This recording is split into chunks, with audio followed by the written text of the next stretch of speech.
From civil engineer to leadership strategist, speaker, and coach, today's guest is someone who helps women uncover their inner hidden talents and rediscover their inner gem. She's truly an inspiration. This is, in her words, Working Conversations by Women. I'm Thando Mazibuko, your host, and I'm thrilled to welcome my guest, Sairan. Welcome, Sairan. Thank you so much, Thando, for having me. Thank you for joining us today. You have such an interesting career. You went from an impressive career in engineering and innovation and team leadership. What inspired you to shift from that to now entering into coaching women specifically?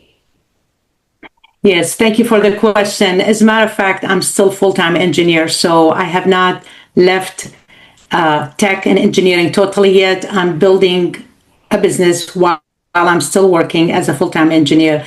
So what inspired me, basically, it was the time when I decided not to pursue or complete my doctoral degree. I had an opportunity to speak with a group of younger engineers about the real life, about tech women, what they should expect when they graduate from college, because there is this young generation thing.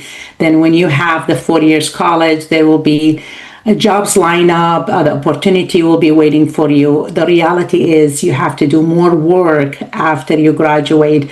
It's not a paved road. It's not a rosy journey. You have to work so hard in order to land the perfect job for you. So after I spoke with the group of the women, they asked me if I happen to be a coach or a mentor. I said, I've been mentoring younger engineers, but I don't know what's the coach component talking about. So they said that it's the strategy that most of the certified coach use in life and business, guiding others and client from their best version of themselves. So they make me curious. Then I end up searching what is coaching about. Then I never finish my doctoral. I end up being a certified coach, and the rest is history. That's so wonderful. You have such an interesting career while being an engineer and a coach.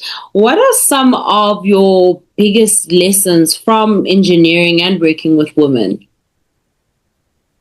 It did help me. Having engineering background, Thando, it really helped my business because I still use the strategy thinking. My mind is all programmatic about delivering results. So I cannot come to the coaching session and coach a woman saying, your life will be perfect if you follow 1, 2, 3. It doesn't work like that. Just like engineering, you have to solve the equation or really get into the root of the client needs and go through process. There's phase 1, phase 2, phase 3 in order to get your best version. So the engineering mindset helped me to coach others because I cannot take a client that I know I'm not capable to deliver result. So I gotta take that client from A to B. And that does not come with just soft talking, giving high five and hugging and saying, oh, you are wonderful. Those soft talking, it does not take the client anywhere. As a matter of fact, I hear this from a couple of clients, especially the male client. Female, we tend to be nice to each other. The male client telling me the only reason they hire me because I have a coach / engineer, because they know this engineer mindset will take them to result. There is no place for being nice all the way. Also, I'm not harsh all the way, but I'm bold on my guidance. I kind of give you tasks and I expect you to fulfill that task in order to take you to the next phase. So it did help me a lot being an engineer and having an engineering mindset. Yeah. That's amazing. You speak about hidden talents in people. What do you mean exactly when you speak about hidden talents? Yes, beautiful. So I get this question a lot, like, what do you mean monetizing hidden talent or hidden gem? I call it hidden gem because each one of us have those gem inside us. It's buried, it's been muted, it might be sleep for a while because you go to college, then you graduate, you're starting a family. For women, they start having kids and the reality hit, responsibility, taking care of elderly, and just life in general, Thando, taking us to different phases that we have not planned for. Those hidden talent and hidden gem, I was inspired by Jack Canfield's book, The Success Principles. In chapter 39 do talk about focusing on the core genius, meaning each one of us have something that we call it normally passion or hobby. So you see like the athlete who's been professional athlete now, they start playing basketball or golf or swimming or soccer since they were little kids. And when they discover those hidden talent by their, parents or by their coach, they try to improve that skill. So that passion become a skills, which basically become their job being a professional athlete. We pay ticket just to go see them playing what they love to do. So that's the irony about it. Like some people said, oh, this too much work for you, or for when you ask a speaker, is that hard for you? And they answer you, they said, no, this is what I love to do. And if your passion become a job or a skill that you earn money off, what's better in life? That you do exactly what you love to do and you still get paid for it. So the hidden talent basically for most of the client, they come on into introduction call and they ask, what is that hidden talent? I don't think I have anything. And I normally ask them many following question about, okay, what you have done in your youth? Have you done any sport? You were book lovers. You love to writing, knitting, doing things by hand, fixing stuff. What is your other things that you used to do and love to do during holidays or weekend? And this is how I know that's exactly was their hidden talent. The minute they ask about that side things they used to do, their whole face lit up. Their body language change, their tone, melody change. They become so happy. They will have a smile in their face without even they feel it.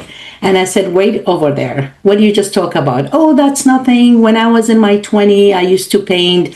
I had these paint, and they show me their paint. I was like, oh my God, this is your hidden talent, right? And for the monetized part, not necessarily if you, let's say you are a woman in IT and you make a lot of money, right? Let's say your paycheck is very good, financially you are comfortable. Not necessarily I'm asking you that painting passion which you need to monetize by quitting your IT job. That's not the message here.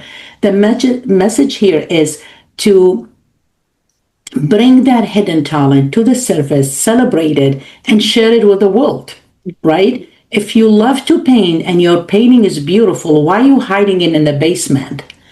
Bring it, show it to the loved one, show it to your friend, put it on Instagram. Say that this is what I love to do during a weekend. And for most people, I even hear a story about one of the American writer. She used to do 3-4 jobs. And after she started writing books and her books start making million, she quit her job. When you make million out of your passion, you don't need a coach like me to telling you to quit. You're going to quit yourself, right? Because if you're making million, why are you still going to do a 9-to-5 job? But my guidance, my message basically is, if you never work and you know that your passion in certain things, you are clear about what your passion is, just start doing it. Don't wait for the perfect time. You create the right time. That's so true. It's very true. As someone who has worked across different environments and with different cultures, how do societal expectations shape the way women see themselves and their abilities, do you think? If you repeat the question again, what do you mean by that? I mean, like, you have worked in different environments with different people and from different cultures, and you were an immigrant who came into the US as well. So what type of things do you see that in women that they tend to take on as society forces them or tells them to do in themselves that kind of undermines their abilities. Yeah, I got that. So for women in general, immigrant or not immigrant, we always feel that we have to be perfect in our game. We have to have 100% skill set up in order to take a leadership role, or in order to pivot at work, or in order to start a side business. You see the opposite with men, because I work with 99.9 men. It's a male dominate, right? It's in construction. And that maybe is the way how we grew up. This is how we've been raised by our parents, that you have to do your best or keep quiet, don't have your voice, don't claim your space, don't claim your chair, don't claim your word. These are all stuff that, and believe that we grew up from different cultures. It doesn't matter from United States or outside United States. We've been told that women, we have to keep quiet, make it, stay in your lane, play it safe, walk beside the wall, don't bother anyone. These are like 50 years ago belief. We need to evolve. We need to change because the world is changing around us. Things like you see the technology and the blink of eyes, you close your eyes and there's another app, there is another technology, the AI going different direction. So if we as women, we stay in the same belief that we have to play it safe, per what? Which book said women has to play it safe in order to thrive? You will never thrive if you play it safe. You will thrive when you take scary opportunity. You will evolve and you become your best version when you take steps that you never thought about. So those believe when we come to United States, even outside United States, we have to actually take that idea that I have to wait for the society approval. The society have to approve my steps. I have to get validation from everyone around me. Everybody have to clap for me. Oh, good job. Go ahead, start a business. No one will do that. And if we as a woman, and this is for all your audience, for the sake of the women who want to start a business, if you are waiting for the perfect time, if you are waiting for everyone to clap and validate your idea, you will never start. The longer you delay your idea, the worse position you'll be next year, because people are just starting every minute. So don't wait for the society approval. Don't wait that your idea align or fit in the group. Sometimes actually you thrive when you are different than the group. They might make fun of you and they said, oh, she or he's weird, but after 5 years, when they start thriving and hitting the success gate, everybody will start, oh, that's genius. Well, you were the same group, you were making fun of me. So don't wait for that approval. As long you know that you are following a clear steps and you are ethical in your practice, go ahead and start. You did mention clear steps, but you also have a coaching philosophy and methodology. What are some of the steps that you can share with us about your key steps in your coaching process when you're coaching people? Yes, and I use that in all my coaching practice, men and women, beginning, middle, or end. There is only 3 steps that I use the engineering metaphor again about it. So when you build a building, you need a foundation, you need a building, then you need the roof, which is protect the building.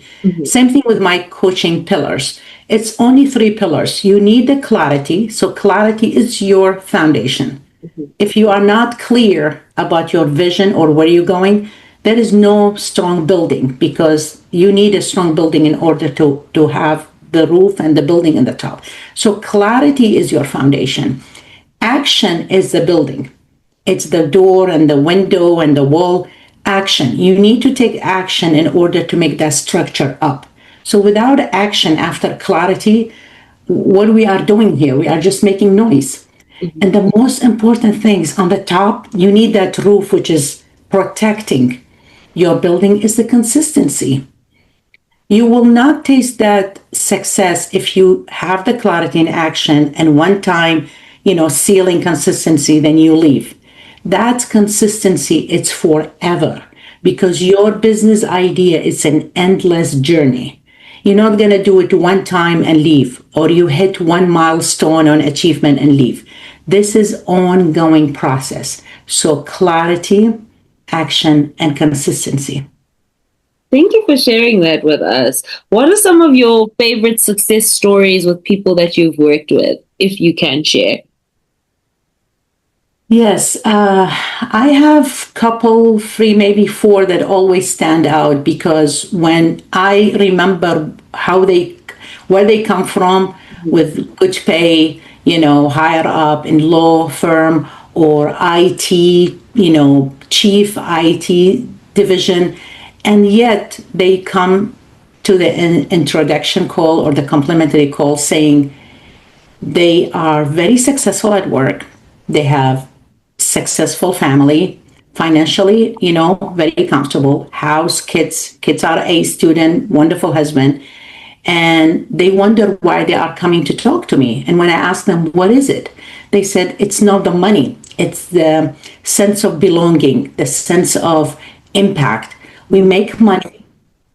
We are financially comfortable, but we don't feel at the end of the week we have done something impactful. There is no sense of impact. We feel like we're just picking a paycheck and living a life. Mm. And that's not really a deep or impactful life, Thando. This is a routine. If I go to work every day and I pick a paycheck, which is beautiful, I'm not suggesting anyone to quit their job and just dreaming. That's not logic as well. But if that's the only thing you do at the end of the day or the end of the month or even the end of the year, you feel empty. You feel like you haven't done anything really impactful.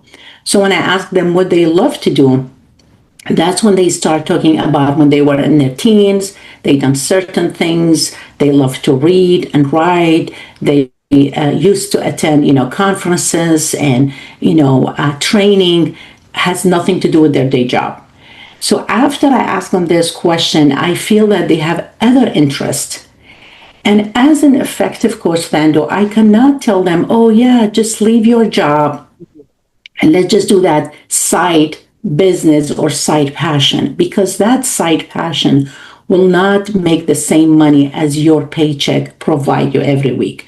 So I have to be logic. I have to give them a kind of a process how to start it while they are still working. And that's exactly what I'm doing myself. I'm a full-time employee. I'm still in love with engineering. I cannot cancel my engineering skills or background totally. I still have a lot to offer in the technology area. But at the same time, I'm a business strategist. I can help others to start their business on the side without leaving my day job. So going back to your question, those clients, I remember I had a client who was making a lot of money in a law firm. And she left law totally and she became a writer. She's speaking now, she's writing, right? I mean, being a lawyer helped her also because, lawyer, they know how to talk. So kind of those skills are intertwined. So even when you become a speaker and you said, oh, I'm not into writing book, you're going to end up writing a book because those skills are kind of intertwined with each other's. So I have another client, I remember she's in US. I think she was in real estate. Mm-hmm. Yeah, I think she was in real estate area. And she keep telling me she love her job, but she feel like she can help teenage. And I was like, where does this come from? And she said, since she was a young girl, yes, she's making good money in real estate industry, but she always loved to coach teenage, kind of like providing them clarity. Now she's half real estate, half coaching teenage, and she love it. Because she's doing something that pay her the money, pay her the bills, right? And on the other side, her side business is coaching teenage. So you never know. Sometimes I do get surprised when people come to the call and saying they have no skills, they have no passion. That's what you think. Those hidden talent and hidden gem, it's always you have it inside you. You've just been brushing it off. You just been like, not today, tomorrow, not today, next month, not today, next year. And the more you delay it, you lose that momentum. You want to bring that fire to the surface and start working on it. Sairan, any advice for our listeners and our audience today that you would like to share? I can emphasize enough on this advice. Start now. Yeah. Not afternoon, not next day, not start now and start where you are. Mm-hmm. Start what you have. Start with the skill you have and keep improving and progressing. Because to me, I always define success this way. I never change my definition to success. Success is the relentless energy to keep progressing. That's a success because you keep progressing. You are successful if I see you in a year from now, your podcast improved. That's success. You are not comparing your platform or your podcast with people who have done it for 25 years ahead of you. You're comparing your success range from the first episode you have done. And now when you're comparing the first episode with the episode you have done with me, that's a success because you are improving. So it's the relentless energy that is keep you going. So my advice to your audience, start now. Not tomorrow, start now with just small thing. Start an Instagram page. Start gaining clarity about where you want to heading in your business. And again, don't quit your job. There is no one telling you to quit your job. Have your job, you have a family, pay your bills, but have something that it has your soul and your energy and start working on it. Thank you for that. How can people connect with you and where can our listeners find you? Yes, so for your audience, whoever mention your name and your beautiful platform, they can get 15 minutes complimentary with me on both platforms, Instagram and LinkedIn. So for LinkedIn, I'll give them 15 minutes complimentary, how to make the LinkedIn page more attractive and more appealing. If they want to get a promotion, or if they want to pivot in their job, I can review their LinkedIn and telling them what to do to improve the page. The other 15 minutes complimentary will be in their Instagram. If they have a job or if they don't even have a day job, but they want to start a small business, I can teach them in 15 minutes how to start something from zero. Instagram doesn't need you to pay anything. Just start a page, build your platform, send messages, try to expose your idea to others. And that's another way I can help them to start a business on Instagram. So they can find me in both platforms, Sairan Aqrawi, and I'll be more than happy to help them.